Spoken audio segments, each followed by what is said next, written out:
My name's Amy and I'm one of the diabetes dietitians. Today I'm going to be talking you through food labelling because if we're wanting to make dietary changes, it's really important that we know where to look on food labels in order to make the best choices.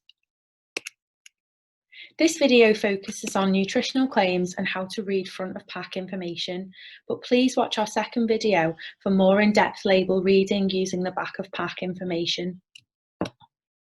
Reading food labels can help us to identify exactly what's in our foods.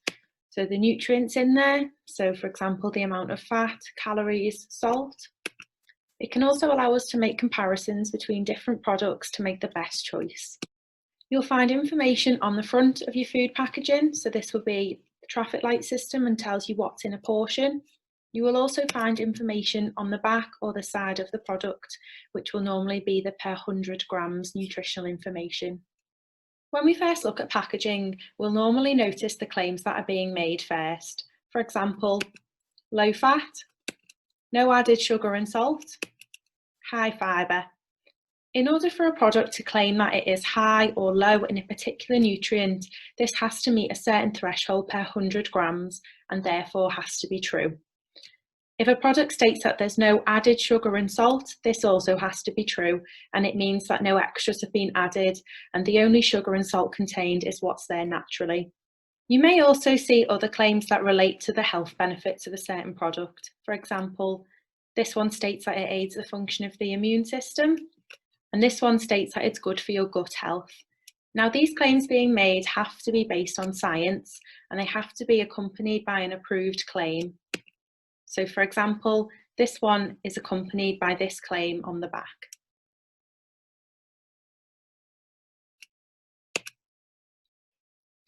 Although the claims must be true, just because a food item may be low in a specific nutrient, it may be high in other nutrients. For example, these low-fat yogurts, although they're low in fat, they may still be high in sugar. And although these sugar-free biscuits don't contain any added sugar, they may still be high in carbohydrate and fat. Therefore, it's important to know how to look at your labels to find out more information. The easiest way to analyse and compare products is to look at the information per 100 grams, and you may be surprised at how little difference there is between foods that carry claims and those that don't. For example, these crisps state that they're reduced fat, and whilst they are lower in fat than their original version, if we compare this to another brand, the fat content is much the same.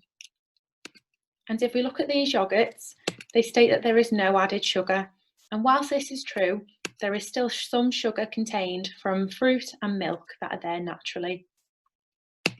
When we look at this muesli, although it states that there's no added sugar, there is still a lot of sugar in this product, and we can find this out by looking at the per 100 grams label at the back. Using the ingredients list is a good way to tell what's in your product and if it's a good choice. The first 3 listed ingredients will make up the bulk of that product, and the ingredients will be listed in descending order, meaning that the ingredient used in the highest amount will appear first on the list, and that used in the smallest amount will be last on the list. So if in your ingredients list sugar comes within the first 3, that means that that product is going to be high in sugar and is probably not the best choice. It's also worth mentioning that sugar can often be called different names on the ingredients list. For example, sucrose, dextrose, maltose, glucose, syrup, caramel, and honeys. So be aware when you check your ingredients list for alternative names. We can also use front of pack labelling to give us information at a glance. For example, this will tell us what's in a portion. This is useful if you're eating that exact portion, for example, a single cereal bar. However, if we have a larger portion than what's recommended, this information will no longer be accurate. This information will include energy, so the calories, it will include fat, saturated fat, sugar and salt. Whilst the front of the label will tell us how much sugar is in that portion, it will not tell us how much carbohydrate is contained. It's a good idea to choose lower sugar products. However, it is the total carbohydrate that will have the biggest impact on our blood glucose levels. Information about the total carbohydrate can be found on the back of your label in the per 100 grams. When it comes to front of pack labelling, it can also be useful to use the percentages, as this tells us how much of our daily recommended allowance that product meets. So for example, if a product meets 44% of our daily saturated fat, we know that this is a large proportion of that allowance and that this product is high in saturated fat.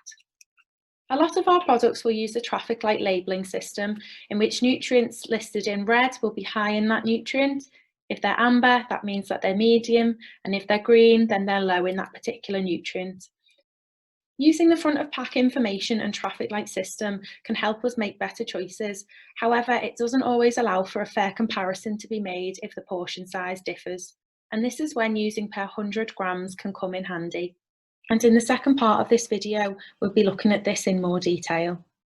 So, in summary, nutritional claims can boast the benefits of a product, but it's important that we know where to look on the label to identify if this really is a good option.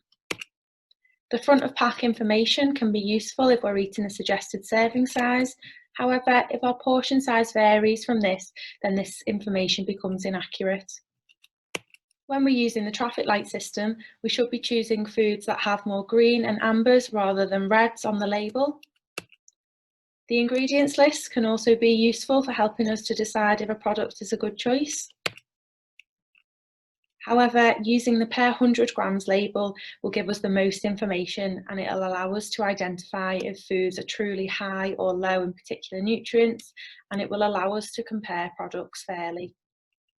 This will be covered in the next video.